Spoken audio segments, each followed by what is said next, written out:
there, so I'll happily go along with your version, with Zizi's version, with Section's version for now. But you then accepted, but you then accepted invitations to come on to Talk Radio 702 and also the E-News channel, as I understand, at which you repeated the comments, and you didn't, in that interview, and I listened to it several times, it's available as a podcast, I did not hear you explain it as you've explained it now, or certainly as Zizi has explained it now. You repeated it several times, you sounded fairly angry. I can understand in an interview situation, the presenter gives you a go, you respond. But you, at the time, made the same comments in, as I understand it, almost the same way. Surely that was not taken out of context. Surely the way that you meant it when you said it on the radio was the way you feel. I've been battling to understand how it's possible for everyone to take it out of context. Can I quickly respond to you? I'm asked to literally repeat what I said at Bloemfontein. And to explain. And 702, because you're not there, I'm trying to give you that privilege to repeat myself. I did exactly that. I repeated myself, quoting myself what I said in Bloemfontein. So I said that. And the statement here seeks to explain what I said to you, what I repeated to you, and what I said in Bloemfontein. We're trying to clarify that here. And I can tell you again, I will never say to any gathering people must be killed or use a word kill. Because people can use kill to destroy and distort the case of the movement. Maybe I must be a bit diplomatic and say I'm prepared to pay the highest price on earth in defense of Zuma. And I said that for sure I was not going to be in front pages. So I will say that in future so that I avoid a situation where people deliberately decide to distort it.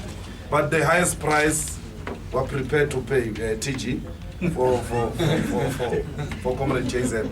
So because I'm responding to it, somebody said to me, will you repeat the kill? After this exercise, I will never repeat the kill.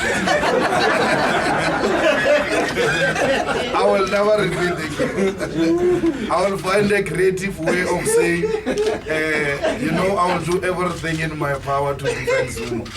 Yes. So it was a lesson to me that, when you operate under particular political environment, you ought to be careful in terms of usage of words. Because people can deliberately distort you, and that's what we experience. But we should say here, like we said on Monday, we are unshaken in terms of our support for JZ. We are unshaken.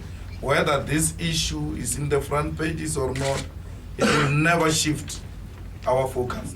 And in fact, we have even issued out an instruction, SG, to KZN to start preparing the masses for August trial.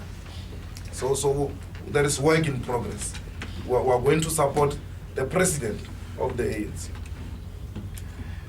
I'm happy that President will make that point, because I think one of the issues I raised with Sophie, I think one of the issues that have been peddled in the media was that why the president of the ANC did not rebuke you on stage. Yes. And I think somewhere, Matuma explains the point that it would not been organizationally, it would not have been correct for the president of the ANC to have done that.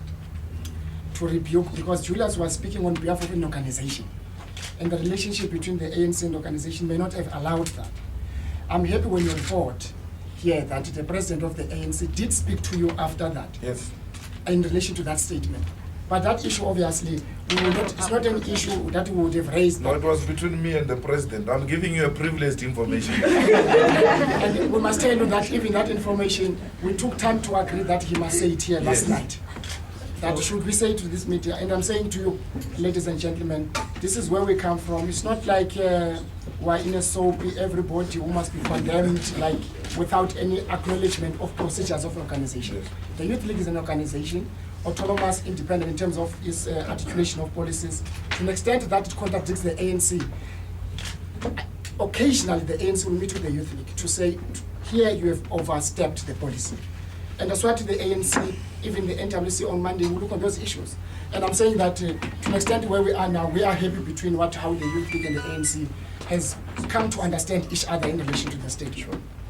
Let's close.